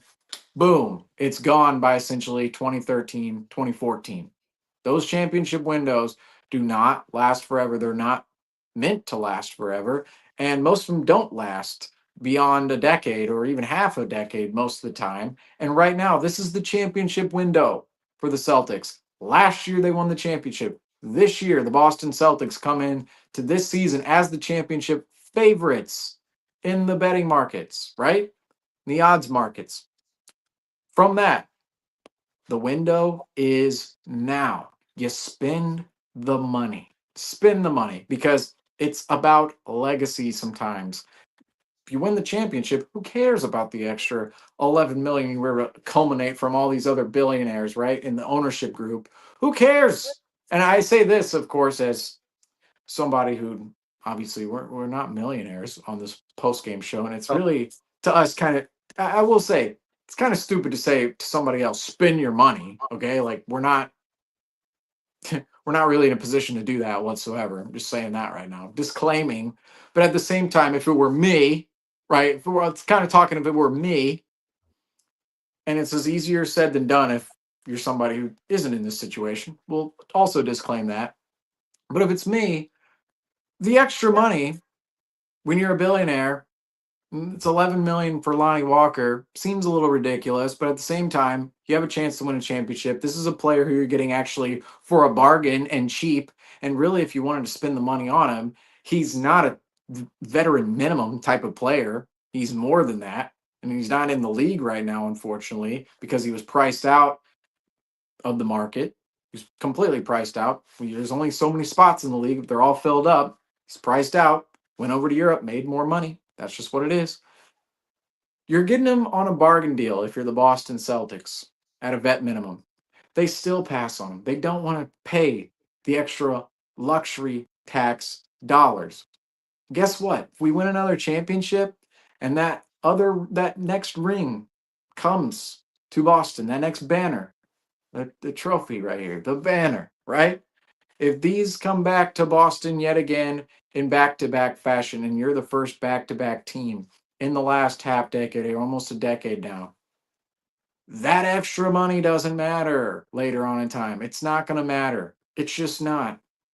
And unfortunately, in time, the Boston Celtics, what we're going to look at the beginning of the season, if we don't win a championship this season, and part of the bench, or really the bench is a part of that, we're going to look at the Celtics ownership group and go, you won a championship and you bailed. You cheaped out and you bailed. That's what the story is going to be. You won a championship. Congrats. 2 championships, 08, 24. We're very appreciative of those. Great moments, I will say. But at the same time, the legacy is going to be they bailed, they cheaped out. Why would somebody, particularly the stature in which the Celtics ownership group is, why would they want that to be their legacy? They want the championships to be their legacy. And I think that's going to be still more of their legacy, even if we don't win the championship this season. But at the same time, that's going to be said in the future. The Celtics ownership group cheaped out on Lonnie Walker. The Celtics bench was shallow. Sam Hauser was not giving them the production. The rest of the team was not giving them the production in which they needed. And ultimately, the Celtics, they couldn't go back to back. They couldn't. And maybe this is a little drastic coming off an overtime loss by 4 to the Atlanta Hawks in January, but it's really not, because we're 8-8 in the last 16 games. We all expected to go back to back this season, and I'm not gonna lie. Seems very foreshadowing. These right here, this was, and see, I still haven't glued it yet. I still have not glued it. So maybe that's why the Celtics suck right now, because I haven't glued this thing. This was made 4 poster boards, all right? Bought them at the dollar store, put them together. Made some art, right? Opening night, I bought 4 more poster boards and went, this team is too good not to go back to back. They're too good not to go back to back. And right now, that just looks idiotic. It just looks idiotic, because this team is 8-8 in the last 16 games. And we're continuously coming on here and saying, hello, when is the turning point going to be? We say, last game, played great. Nice, we won. Even the Pelicans game. Oh, we did this well. He did this well. Oh, win is a win. And a bad loss followed up with a bad loss tonight. Again, when is it going to end for the Boston Celtics? And right now, it is like we're going insane, because number one, team can't turn it around. Number two, we're talking about problems that could potentially stem from the Celtics just cheaping out at the beginning of the season with Lonnie Walker, who I understand it shouldn't be, the Celtics, and it still shouldn't be the Celtics. The whole of what the Celtics need to figure out is not just, we're going to add Lonnie Walker and everything's fixed. Even if Lonnie Walker was on the team right now, the effort is still a problem. But at the same time, talking about the bench and other options and different play styles the Celtics could play with right now, Lonnie Walker would be great to have. A bargain deal to have if you're the Boston Celtics. You already have somebody like that on your roster with Peyton Pritchard, and we see really the momentum he can bring to the Celtics squad. So right now, just frustration all over the place. We saw it on court earlier with Jason Tatum wrestling the ball away from Okongwu, and then Porzingis' comments the other night, Joe Mazzulla getting fired up. But we're getting frustrated on this post game as well, because there's just too many things right now at this Boston Celtics club that I believe the fan base, the broadcast, whoever you want to point the finger at, they're just kind of glossing over. And the fan base, I would say, is actually getting more rattled now. It's not just, we're not just pushing it aside anymore. But there's some things that need to be criticized, need to be said when it comes to the Boston Celtics organization right now. And hey, this is Celtics Talk Weekly postgame. We're not afraid to say it out here because we want the Celtics to go grab those rings. We want the Celtics to hang more banners. We want the Celtics to win games. In order to win games, in order to do that, you have to have tough conversations. You have to critique yourself. You have to critique the team.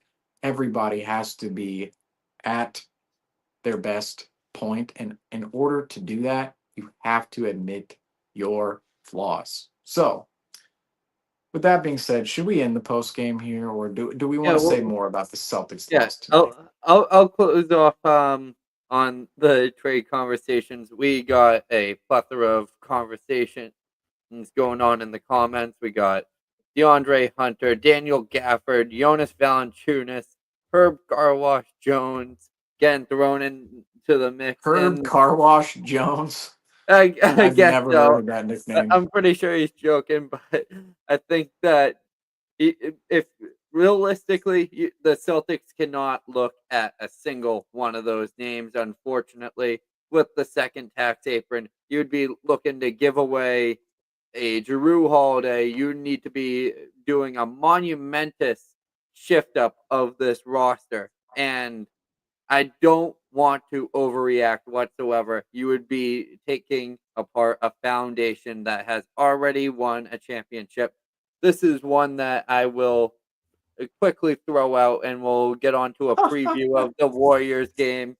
And I think that I don't think that works out. I've been looking at numbers all week, and the best trade option right now, I like, not ideally, but best thing that the Celtics could do is try to trade for people on veteran minimums, just so they can free up a little bit of cap space, because they can't match salaries, they can't stack up salaries. Even if they wanted to trade Tillman and Springer for, let's say, a Walker Kessler, which the Utah Jazz, Danny Ainge would give us the middle finger right away if we tried to make that phone call. You never know. You never know. Up to the old organization. Just saying. You never know. The only thing with Walker Kessler is, are you willing to pay him later on in time? I don't know if the Celtics are up for that. I don't see it. But it would be a very minimal trade, like a Daniel Tice and Javonte Green for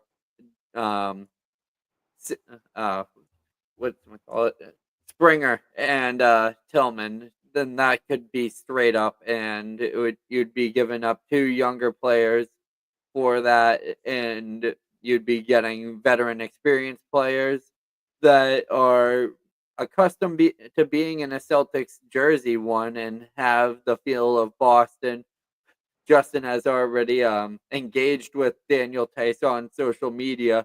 He put out a post saying for Daniel Tice to come back, and he liked it. So we might need to, who knows, but we got a rough West Coast trip coming up. Let's start to talk about that. The Warriors, that's going to be a fun matchup always.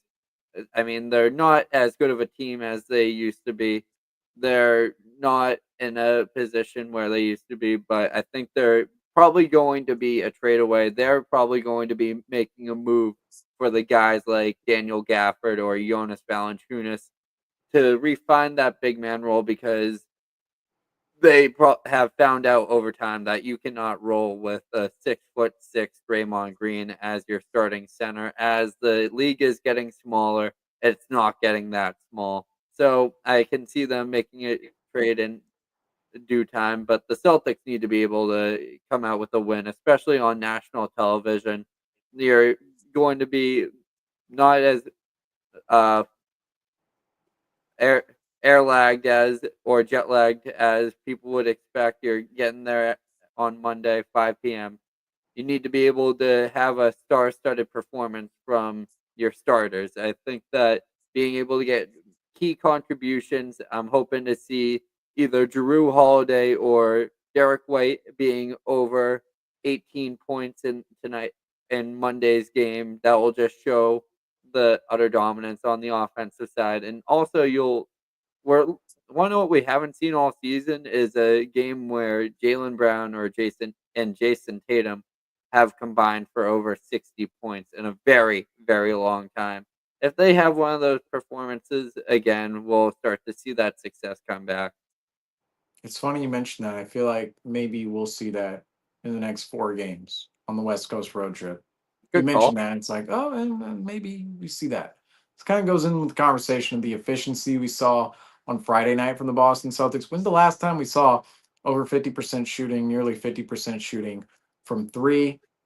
It doesn't feel like it's come a lot for the Boston Celtics this year, especially with this last stretch that we've been on, the 8-8 in the last 16 games. I keep bringing that up, but it just keeps growing. We were talking 7-7 in the last 15. Well, now 16, 2 more games, and 1-1. So, but I do want to talk about trades real quick with the Boston Celtics, just disclaiming that. Yeah, the 2 contracts you're looking at trading at this point in time, you really mentioned it, Franco, is Xavier Tillman and Jaden Springer. You could look at Walsh, you could look, it's really the guys at the back end of the roster, Shireman, but even those 2 players, they're young. You probably want to hold You don't on to want them. you need to keep those long-term deals as long as you can, Right. especially when time comes up. You Baylor Shireman and Jordan Walsh will be a part of the Boston Celtics for 2 or 3 more years.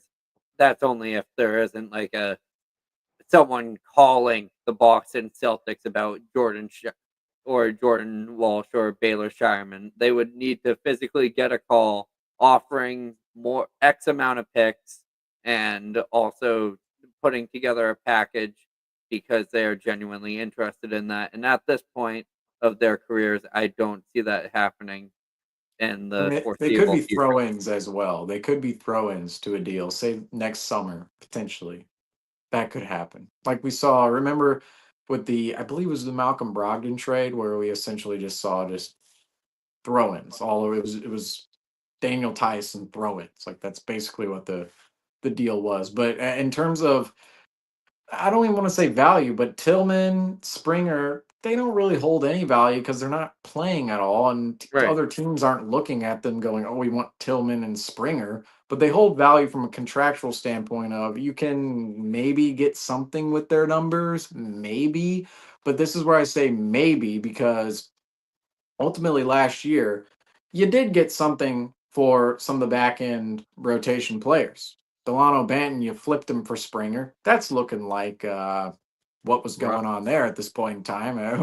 It looks like a terrible decision right now because Springer's not playing at all. Whereas Banton could give you some minutes right now, actually off the bench if you really He was wanted him to. he was tearing up in Portland when we right after we traded him. Wasn't he like a 10-point per game player for the Trailblazers last year? I don't know For what a he's up while to this there, year. and even with this season, he hasn't played terribly with Portland either. So, I mean, Banton could give the Celtics some minutes off the bench right now, and instead you have Springer sitting there. Springer's 22, 23 years old, and just hasn't gotten a run with the Celtics. Maybe later on in time, people do have optimism within themselves that lives within in themselves about Jaden Springer potentially being a better player later on in time. But are we ever going to get to that point in Boston with Jaden Springer? I'm not so certain about that. As for Tillman, Tillman, he's not, or I should say, wait, this was the conversation I was having. Tillman last year, you got Tillman for Lamar Stevens. And Lamar Stevens wasn't contributing anything to the Boston Celtics really at all last season. He got a couple spot minutes here and there. But you got Xavier Tillman from for Lamar Stevens, and there's some second round picks thrown in there as well. And from that trade, Xavier Tillman, game winner against Sacramento last season, had a big game 3 of the NBA Finals. Or sorry, game 3. I always mix up game 3 and game 4. You got to mix up the uniform matchups in the finals a little bit. Just saying in the future. When every game looks the same, you start mixing up games. But game 3 of the NBA Finals, Xavier Tillman goes ham from the corner, in which we actually talked about on a post game earlier this season, the Pistons post game, where we were saying actually the Boston Celtics are misutilizing Xavier Tillman and they're underutilizing him as well because he's not a 3-point shooter, and the Celtics continuously want to use him as a corner 3-point shooter. But in that one occasion in the finals, and even last year during the playoffs, he shot 100% from 3, which was just ridiculous on, of course, not that many attempts. But Xavier Tillman had that good moment in game 3 last year. and against the Sacramento Kings, and actually contributed a little bit to the Celtics rotation down the stretch and even in that playoff run.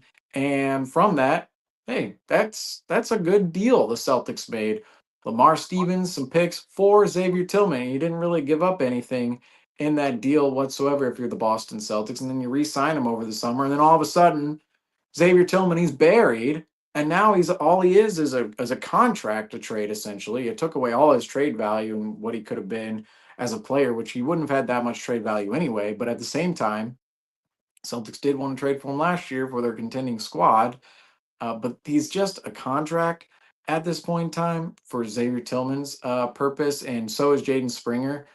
You could get something for those two players, maybe to upgrade. The Xavier Tillman conversation is so odd to me because it's like, where is he? Cornette and Cada. It's always Cornette and Cada. Always Cornette and Cada. Tonight, Cornette, Cada. Where's Tillman? He's not out there. I don't understand how last season Tillman. It was so obvious. Even in the conference finals, you saw Tillman a lot, and then all of a sudden this year, it's like, oh no, he's actually never going to play. Never. Even on nights where Horford and Porzingis missed games. I understand there's 5 bigs on the roster, but come on. I mean, can we get Tillman in there a little bit? Is there an injury going on? Is there Yeah. something behind the scenes that teams don't practice during the regular season? So it's a little hard to say right now with Xavier Tillman where he's going, but you could get something for his contract. But really, you're looking at Tillman and Springer, maybe you upgrade those spots. And that's really all you're doing is you're taking those players' money and you're upgrading the production of that money in that player, really, at the end of the day, for the Boston Celtics. Elsewhere, I don't really see them getting rid of Walsh or Shireman unless they were a throw-in on a deal or, like you said, another team really called for him. But that's I don't see that happening with those two players on how underdeveloped they are at this point in time. And then outside of that, you're just looking at you can't really do anything with the top 6. I've thrown around in the past Al Horford, Al Horford, Al Horford, but let's face it, the Celtics where they're at with Al Horford right now.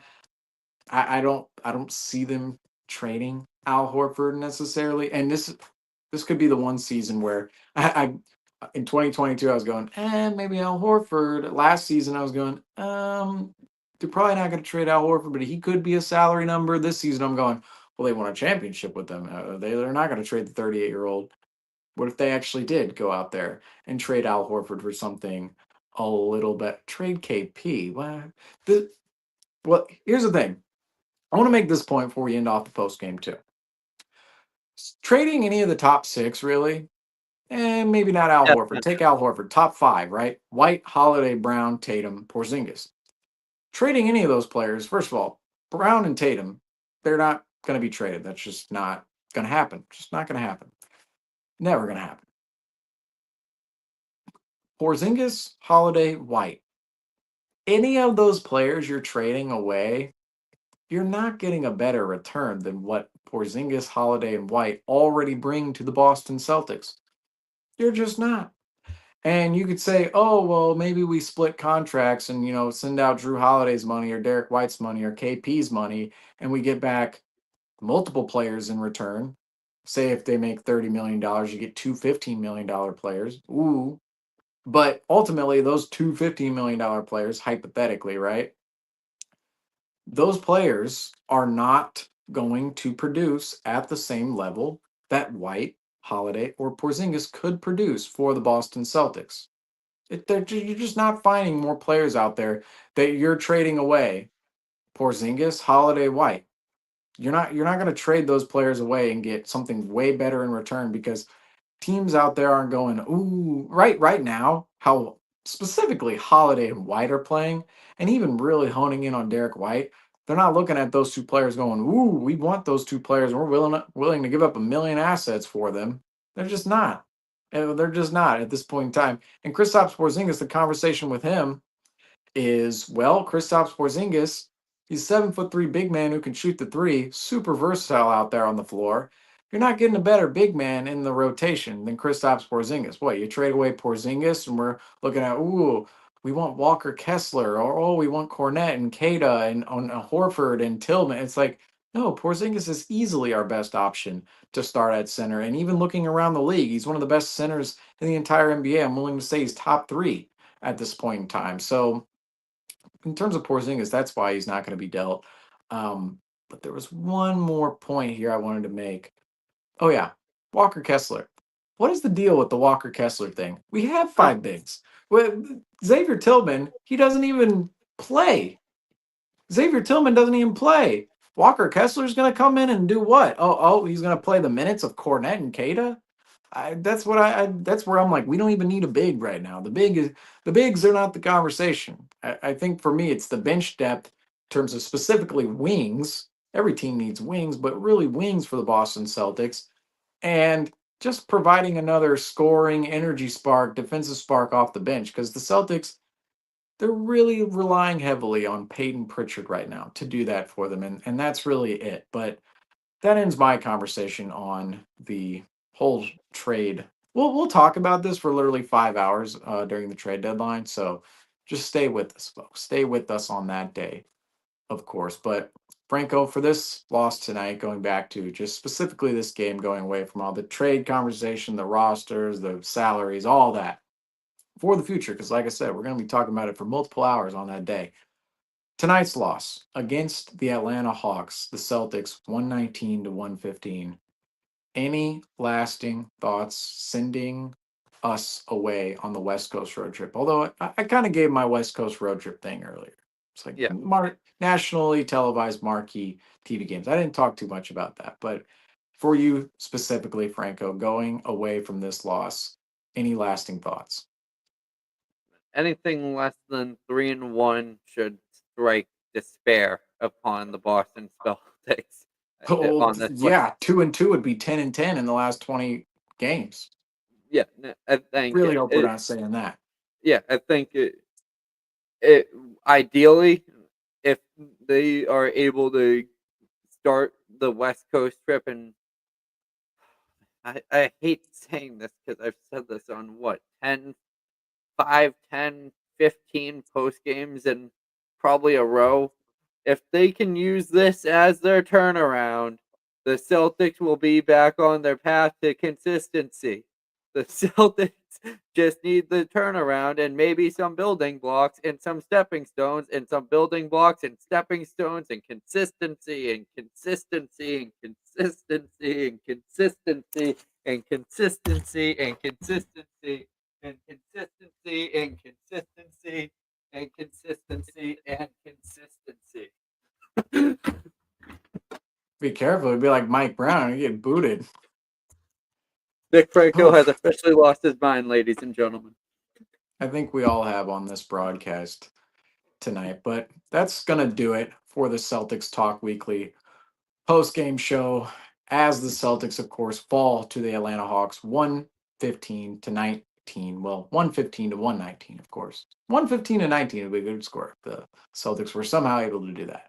But the Celtics, of course, fall to the Atlanta Hawks 119-115 in overtime at the TD Garden on a Saturday night, one night after throttling the Orlando Magic and seemingly turning themselves around. The Celtics revert back into their 500 form and lose yet another game. But we'll be back here Monday night on MLK Day. Do we get holiday pay for that one? I've got to ask Rob. I don't know. Well, it's still marketing departments.